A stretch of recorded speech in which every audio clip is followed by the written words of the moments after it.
Are you a new or early stage entrepreneur that's looking to grow their business brand to 100K or beyond?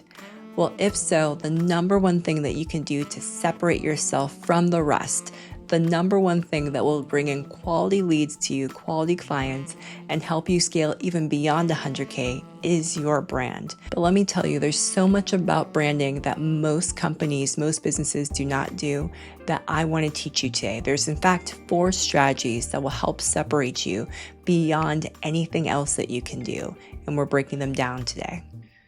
All good things are downstream of a good brand. Each year, businesses spend billions of dollars on branding. Why? Because they know that when people know, like, and trust them, they're more willing to spend money with them. They're more willing to tell other people about them, and they're more willing to stay with the brand. So, in this segment, we are going to talk about your brand clarity. Okay, so for brand clarity, there's 4 different sections we're going to focus on. The first one being brand terms and making sure that you and I are thinking the same. Then we're going to look at defining your brand. So get your workbook out. You'll see the QR code on the screen. It has different prompts in there to really help you as you're getting clarity around your own personal brand. Then we're going to talk about internal branding cohesion and external branding visibility. So I know more people tend to talk about the visibility part, not so much in today's day and age. So I'm really excited to talk about that with you. And number 3, I rarely hear anyone talk about internal branding cohesion. This, like, let me tell you, number 3 will help you with staff retention. It will help you with morale. And I'll say, even if you're a solopreneur, this will help you build the foundation so that when you have staff, they want to stay. And it'll help you save money. So we want to make sure that we are cohesive with how we're operating internally. All right, so let's get clear on terms. There's a lot of different terms out there. I'm only going to talk about 4 today, and those are brand, branding, brand identity, and brand behaviors. So when we're talking about a brand, I want you to get that a brand is a perception. That's all it is. Brand is a perception, but perception is reality to people. So let's say I ask you to give me 2 or 3 words that come to mind when you hear the word Target, right? You might think, okay, well, it's a store.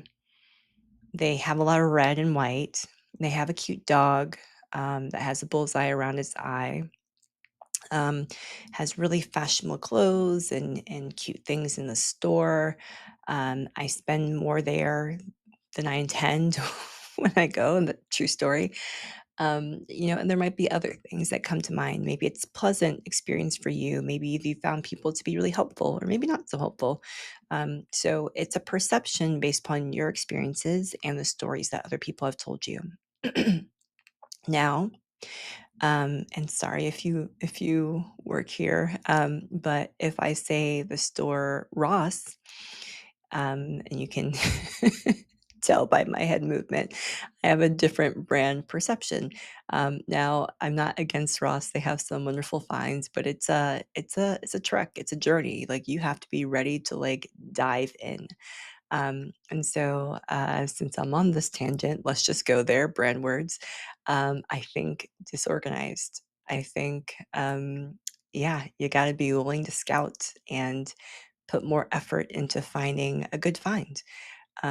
So that's Ross. But let's go back to you. There might be different words that come to mind. If you think about Walmart, I have seen different memes and different reels online that, like, joke about going to Walmart versus going to Target.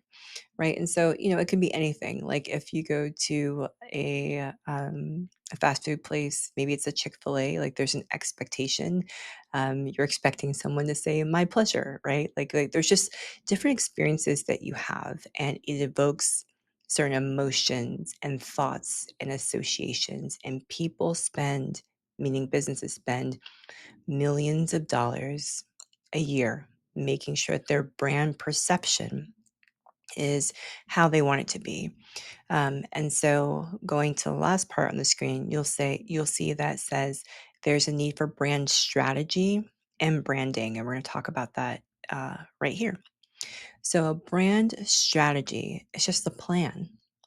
So, again, a brand is a perception. A brand strategy is a business saying, okay, we are going to determine what our brand is. We're not just going to let people come up with their own thoughts and ideas. Like, we want to tell people what we want them to think about our brand. And so that is just a long-term plan to orchestrate how people perceive you.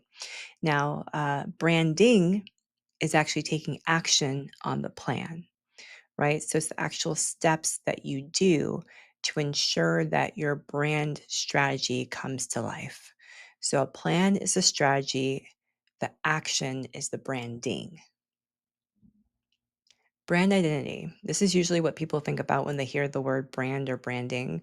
They think about the logos and the color palette and the website design and the typography, and all those things are wonderful. I'm all for it. You can see across the different slides I have. I have a clear color palette, right? And so that is definitely a part of it.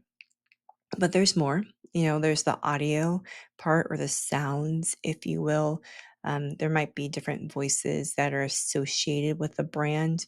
I remember, gosh, it was an old cartoon show. I remember at one point in time, like the character's voice switched and it was noticeable. You're like, that's not the same person. That's not Bugs Bunny. That's not them. And so, you have the voice recognition. You can also have memorable sounds. Maybe there's a jingle, right, that plays, or like Law and Order has like their music at the beginning. My husband's a big Law and Order fan. But so yeah, so there's things that are associated with brands, right, that make it memorable. And we as human beings love comfort. We love familiarity. We love, watching the same opening sequence for different TV episodes or other types of media. And so we're creatures of habit. We like that. And so we like the continuous pattern. There's also frameworks. Not as many people talk about this, but a part of your identity might be a framework. Um, say for instance, Kentucky Fried Chicken. They always talk about the fact that they have a secret recipe. That's a framework. It's just a step by step approach to something.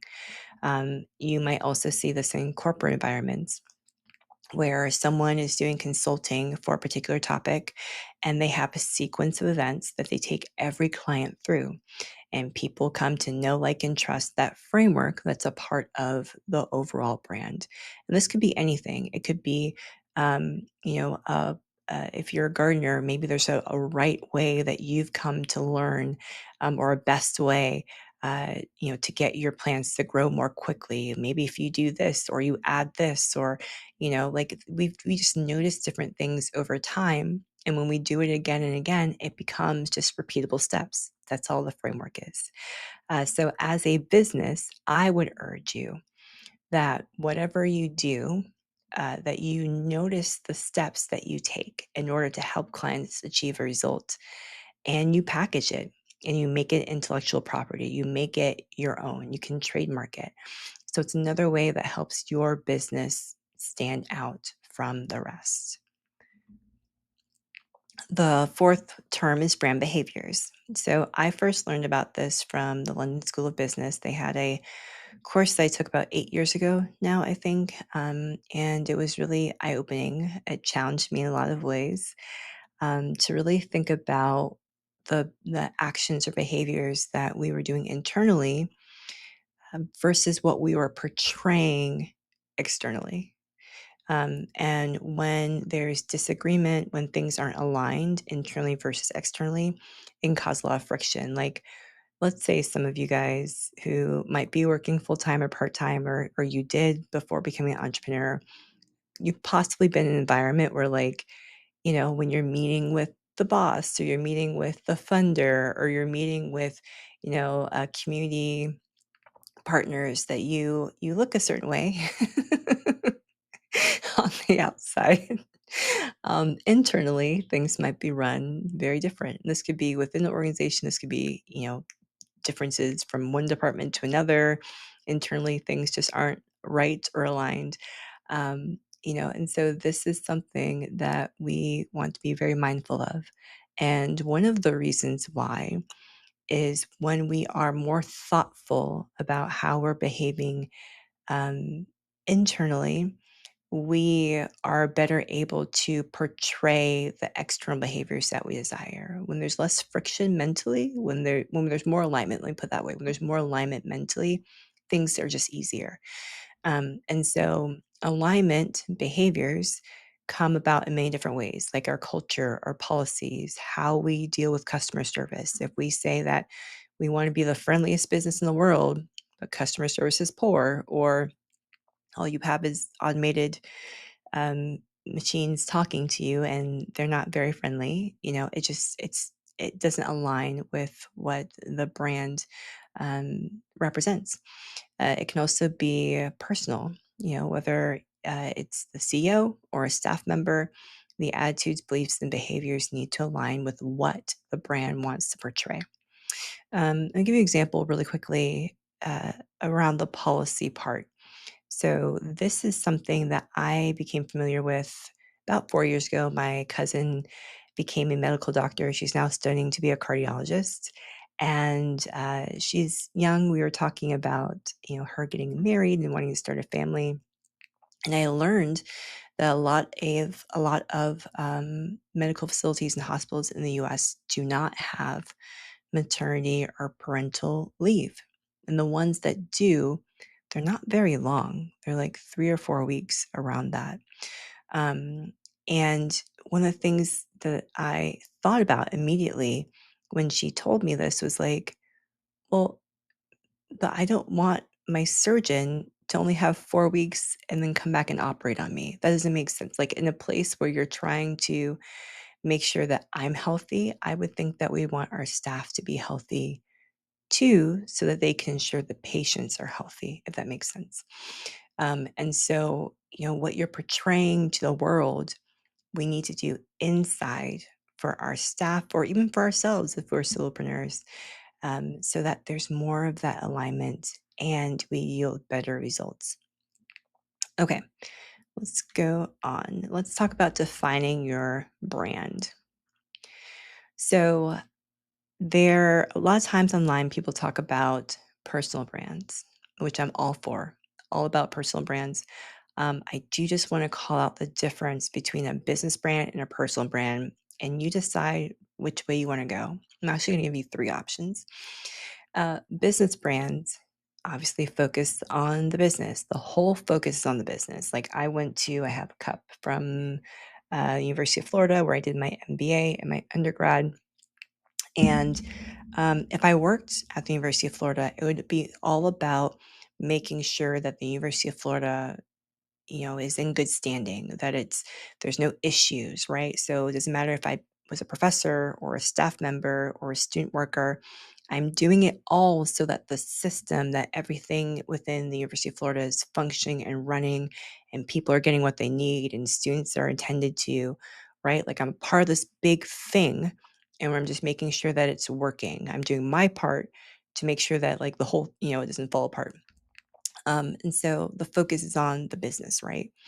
It allows for more people to participate, right? I just said teachers, student workers, staff, more people are involved, but it can take longer to build that visibility over time. If you have a personal brand, the focus is just on one person, it's all on you.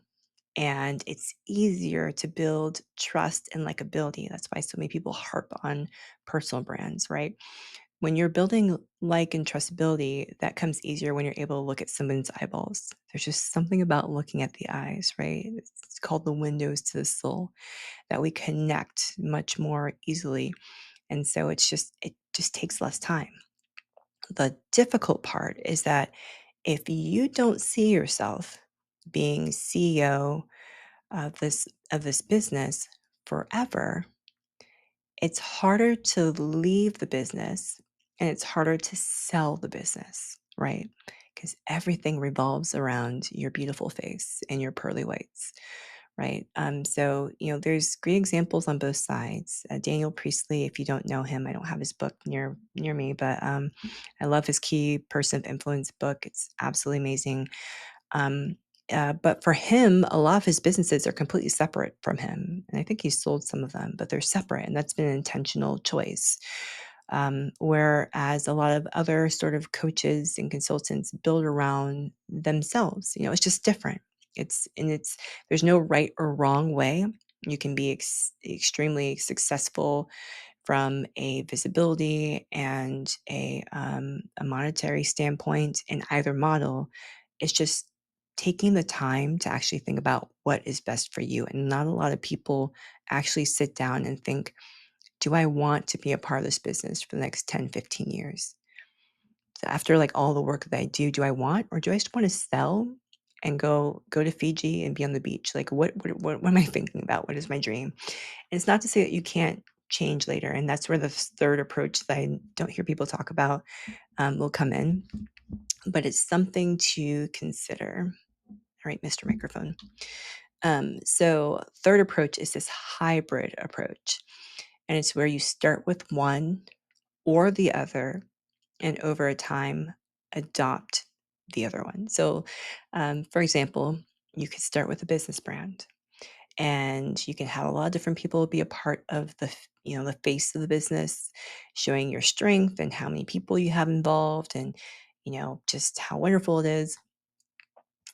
Over time, there might be a person that rises to the top. Maybe it's head of marketing, maybe it's a CEO, and they become the more familiar face so that people start to resonate and identify this person with the business. And you will see that there'll be more engagement in different ways. There'll just be more engagement. That's why even, if you think of big brands like Nike, there's not putting shoes out there. They're putting people wearing shoes, right? Like there's just something about having the human element. And so you could do that.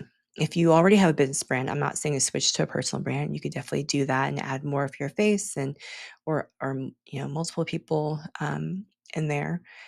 If you have not started and this hybrid approach appeals to you, I would suggest you look into starting with a personal brand because you'll skyrocket your business in terms of that likability. People can look in the eyes, they can trust you quicker, believe what you say more speedily, and then build a business brand. So that would look like, let's say you're on Instagram, right? You have your personal brand page, your personal page, and you're posting about the business and what you're doing in the business, and you sell from your page. Create a separate business page, and then start cross promoting. So, like both of you are tagged, both of you, like you and the business are tagged in the posts.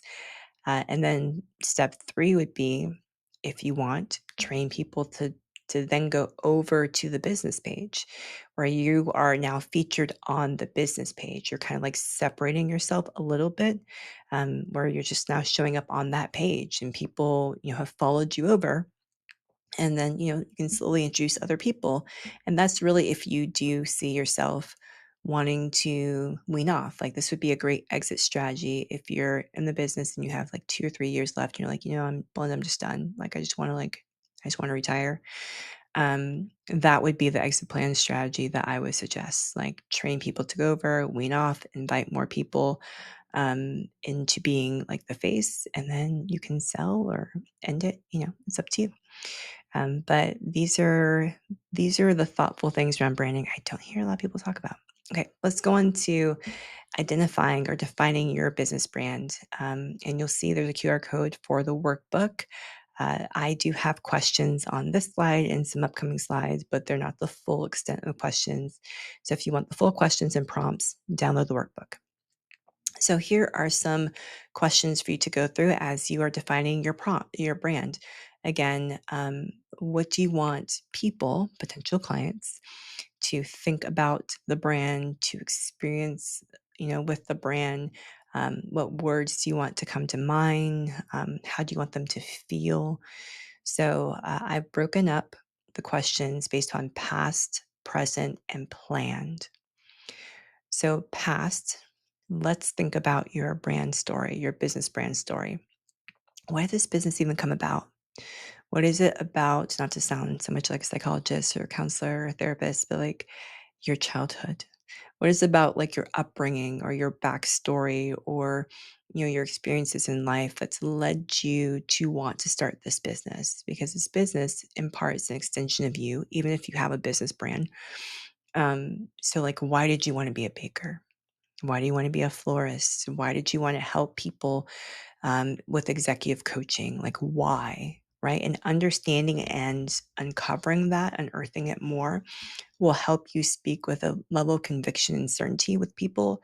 So that will help you, make connections. So for me, I'm very passionate about helping women make their first 100K online in business.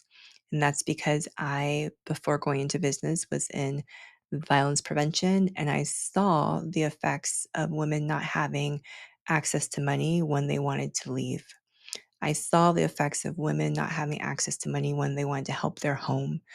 And I've just become very passionate about helping women, being a part of their process and helping the women, even if they're not in a bad situation. But that is part of the story around positioning women, this brand. So, what is the backstory?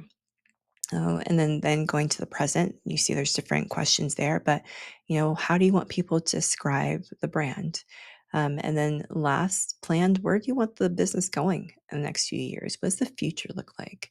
And then when you start to go through all those different questions, you'll have a better sense of how you want people to feel, how you want them thinking when they're engaging with you, when they see the name, what are they expecting, right?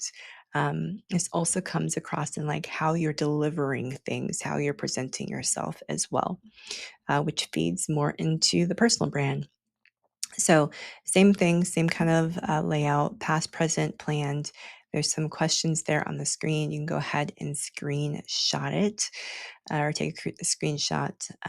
Or if you want to utilize the fuller list in the workbook, but what do people think about you? What do they say are your strengths, your quirks? What makes you you? What makes you smile? What makes you tick? What could you talk about endlessly? If I handed you a mic, what could you talk about for like 30, 45 minutes straight to the point where like, okay, give me back the mic, like hand it over. So, what makes you you? Where do you want to go? What do you want to be known for? When you wrestle with those questions, when you sit down and really think about that, give yourself half an hour, just freely think about it. You'll get a better understanding of how you want to communicate to others. Do you believe that information, the right information, has the ability to transform your life and online business? Well, if that's so, then I want to invite you to the Profitable Women Collective. The PWC is a year-long experience where you get my eyes personally on your business. Each month, we go through what you need to do to get to your first 100K and beyond in business. And you're surrounded by like-minded women who are all going towards the same goal. You get the accountability, you get the support, and you get the camaraderie. So if you're interested in getting to your first 6 figures and beyond, I would invite you to apply to the PWC. You can click the link down below to find out what you need to do to get on the list for the next PWC cohort. Now, if you decide to go the hybrid route, you don't have to do this right away. You might want to like make a mental note and come back to this video later on. It'll be here for you. But if you decide to go the hybrid route, you might want to think about where there's alignment and where there's noticeable differences. Let me give you an example. Let's say that you really want to help people, you have a business brand, and you really want to help people start gardens on their decks. You are all about minimalism, but also about having refreshing spaces and utilizing that space in a way that caters to the mind, that helps like mental health, and it's just very refreshing when they see it, right? Okay, that's great. Like you teach people how to garden on their deck. But you see how the way I just described it wasn't like I just teach people how to garden on my deck. But if I hop over to your personal page, like you have full on get ready with me mornings, and I see you in the Louis, I see you in the Prada, I see you in all the things. I'm like, one of these things is not like the other. You know what I mean? Like there's just a little bit of difference there. And so you have to think, where is there noticeable differences and how can I explain these differences? Let's go back to the brand strategy. We want to tell people what to think about us, what to think about the business. So if on one page you want to rock the Louis, on the other page you want to have minimalism, minimalist spaces with a lot of greens, then maybe the common connection is aesthetics. Maybe that's what it is. Maybe you drop minimalism from like your reels on your business page, and you just talk about aesthetics, right? And having that mental ease from looking nice and dressing your best in the morning, but also having your space be refreshed and refreshing when you come home, right? That's a connection. Great. And that's one of the things I want to just emphasize why it's important is that people are in all of us, like we have a lot going on, and people are in scroll mode on social media. When they're interacting with your brand, it's usually not for long. So we never want to assume that people will make the connection that we see. We spend, so much time in our business. Other people do not. So we want to tell people what to think. We don't want to hope and pray that they make that connection. No, people are in scroll mode. So be very clear. What is that connection? And that would look like just on both pages, using the words aesthetics and pleasing and refreshing and mentally relaxing, right? And so when they go to both pages, your business and your personal page, they see those same words, though you're doing different actions, you're like, oh, that's what they're about. That's the commonality. Okay. So I want you to do something really quickly. So now that you've gone through your identifying your brand and thinking more about the words that you want and the thoughts and feelings to be evoked from your brand, whether it's business or personal, I want you to update your business photo. So whatever phone you use for your business, if you're texting people, calling, or using email, whatever you're using, I want you to update your photo. So I have a couple different phone options there. Hopefully, that'll be a guide to you. And again, you can take a screenshot. But you want people when they're communicating with you to see you the way you want them to be seen, the way you want to be seen to them, excuse me. So there's, of course, your phone. Most people think about social media and email, and I want you to do that too. But there's something about when I call Sally and I see her photo, and I'm like, okay, Sally, I see that. You look good. You look like even before you pick up the phone, like I'm just like, I want to talk to Sally. You know what I mean? Like it just sets the experience, it sets the tone. And so this is a very simple thing to do, but it prepares people mentally in a way that just like you will reap the benefits. So go ahead and do that. Okay, so we've talked about defining your brand terms or define brand terms, excuse me, and defining your brand. Let's start to look at that internal external branding. So, internal branding cohesion. So, I came up with an acrostic for you. I used to see these all the time as a child in the newspaper. just, I just felt like coming up with one for you. Anyhow, so we are looking at brand behaviors. Again, this is what are we doing internally so that there's alignment between us and what we're portraying externally. And this is really important because when we have mental synergy, when we have alignment, I'm using all those terms interchangeably. It's less work for us to do. So again, let's go back to the you rocking the Louis, the Prada, etc. You're doing the get ready with me's every morning. If we came over unannounced and the home looked like a tornado had gone through it. There was no refreshed spaces at all. Like it was just, what is going on? Like, do we call someone? And you don't look anywhere near like what you've been telling us. That is a very big discrepancy. It's a very big discrepancy. And we would wonder what is going on? What is going on? Like, I know that we're in our personal space, but like, what is going on? And so here, we want to make sure that there is alignment, not just because people might pop over, which they could, Um, but because it makes life easier for us as the business owner, as the ones doing social media, possibly, and it makes life easier for our staff. Again, even if you're a solopreneur right now, eventually you will have a staff member. It might be a part time person, it might be full time, but as you work to scale, you will need staff. It's very hard to scale without staff. And so, you want to have your culture, your policies, everything inside the brand right. And so these are just some of the things to look at as you're aligning your internal with external. So we need you to believe in what you say the brand does and the values. Like I need you to have alignment there.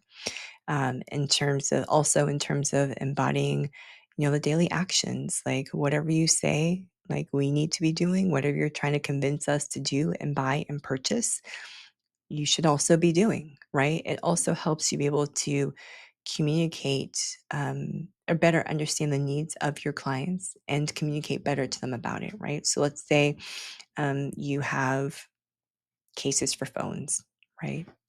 You want people to be able to protect and preserve their cherished memories from their photos, and you are all about providing that hard case shell protection so that they can always reflect on little Johnny, and just have warm and fuzzies when they see little Johnny. Okay, great. Um, if you are all about that life, then you should be having a protective case on your phone as well, right? And let's say that your daily actions are, maybe that was not a great example, but let's just run with it. Just let's say your daily actions don't align and you don't have a case and it drops. Then that's great content for you to come and say, look at what happened, like when I didn't. But anyhow, making sure that your actions are aligned, making sure that we're helping colleagues, both our staff members, volunteers, um, in a way that also aligns with the brand. So if we're about respect, if we're about health, whatever the values are, if we're about equity, making sure that we're dealing with our colleagues in the same way, and also our customers, right? Making sure that we're just acting consistency and that we're all able to talk about the brand identity and the story, and be able to showcase it all internally too. So again, if we're about equity and health, let's not just talk about it externally, but let's see how we can promote it, celebrate the wins internally. If it's team alignment, or strategy, like let's have team awards or something to show that we don't just care about our clients, but we care inside. And if it's just you right now, sis, like celebrate you. Celebrate the win. Celebrate when you're consistent. Celebrate when you showed up consistently. Celebrate when you put on good clothes and you got in front of the camera. Celebrate when you put on good clothes and you weren't in front of the camera. Like make sure you have that sort of alignment, um, and that you're actively shaping the brand culture. Okay, moving on to external branding. So this is our last section, external branding and standout visibility. But before we get full on into it, I do just want to rewrite one belief, and that is you don't have to have a lot of followers to have a 100K brand. You don't. You actually need one client to have a 100K brand, depending upon what you're selling and what you're offering. But you don't have to have a lot of people. Now, I will say that standout brands do attract more people quickly. They attract that visibility. But you don't have to have a big follower count or brand or a lot of engagement online, in order to have a 100K brand. When we're talking about external branding and standout visibility, I really just want to underscore this is relevant now. Like this video is relevant right now in the age of AI. People have shorter attention spans.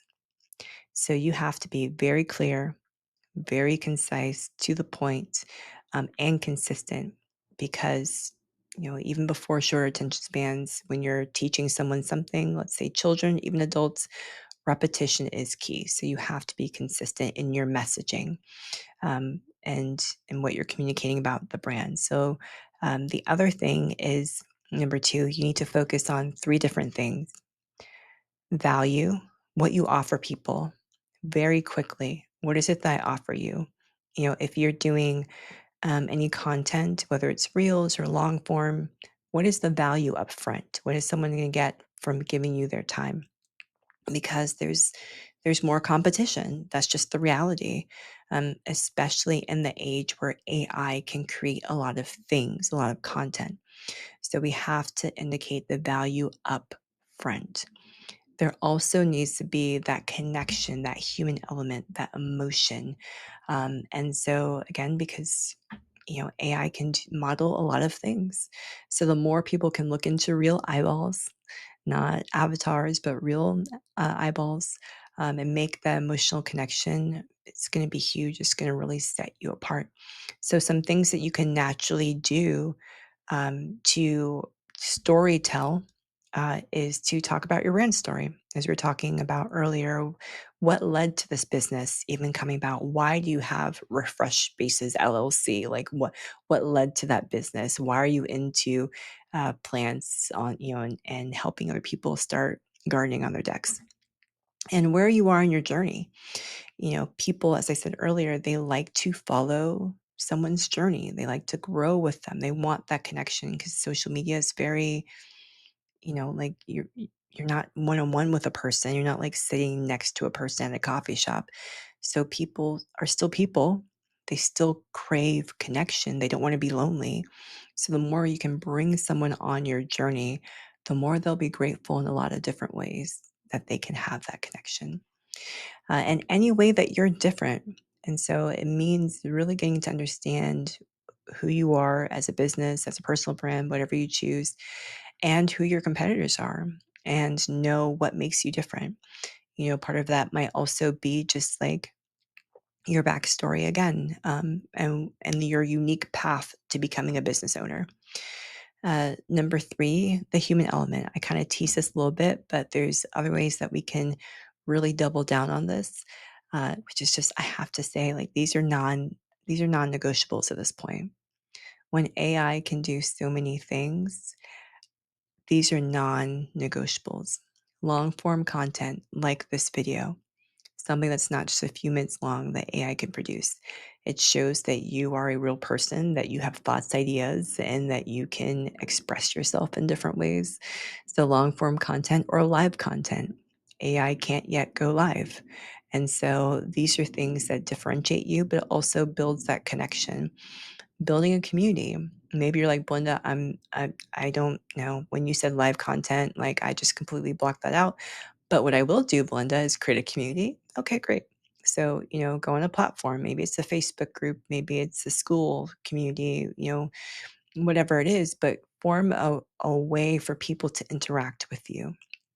Um, and it might just be like sharing thoughts once a week. Like, here's something I'm reflecting on, here's something I'm reading to grow as a business owner, or here's something about plants that I just learned, but build community around your business. It also, as a perk, gets people in one confined space and it allows them to talk with you and possibly buy from you in ways that might have been harder to get their attention. They look forward to coming back to the community. And despite everything that I've said already, number four is AI and automations. While we crave the humanity and human connection, we still want things to be quick. And that's just where people are right now. So it's not one or the other, unfortunately. And I'll give you a quick example. You can maybe think differently about me after this. That's fine. Um, I was on Instagram one time, and if you spend time on that platform, people tend to use automated uh, platforms like ManyChat, where you can DM a word, direct message a word, or comment a word, and information will be sent to you automatically. So it's so common now that the absence of it, so people not using those platforms, stands out, not in a good way. So I followed based upon like a long form content that I watch with a well known creator. Many of you probably would know them. They had this person on to speak. I looked them up, hadn't heard them before, found their IG account, hundreds of thousands of followers. So I thought, big brand, great. They had comment the word or DM the word this. I DM the word. 5 days passed. I'm like, okay, all right. So on day 6, they sent me the link and then asked if I wanted to schedule a call to talk more. I'm like, no, I wanted it 5 days ago, 6 days ago now. No, like that to me just tells me you don't have the systems and structures in place for me to even work with you. Like if you don't have something that's $10 or $15 a month that expedites communication and or someone to check it and at least send it later that day, that tells me you're not ready. And so we need to have automations or not use comment the word or DM the word this, but also be using AI because for many of you, you're starting off as new business owners or early entrepreneurs, and AI can be really helpful for you. If you haven't watched the first video yet, make sure that you go back and you watch the Offer Clarity video. I talk a little bit about AI in there and some prompts, which are in the workbook. But also, we will delve deeper into AI and automations in the 4th section, in the scaling section. And so, make sure that you continue on in the series. It's a 100K series. I'm so excited. So please DM the word brand to me. Like find me on Instagram or DM or put it down below in the comment section. I would love to hear one, to know that you've been watching, but also hear what unlock you got. Like, what are you now going to change? What are you now going to do? What questions do you have? What kind of videos are you looking for? Let me know what you're thinking, what you're feeling, and how I can better serve you go forward. So make sure that you continue on this series.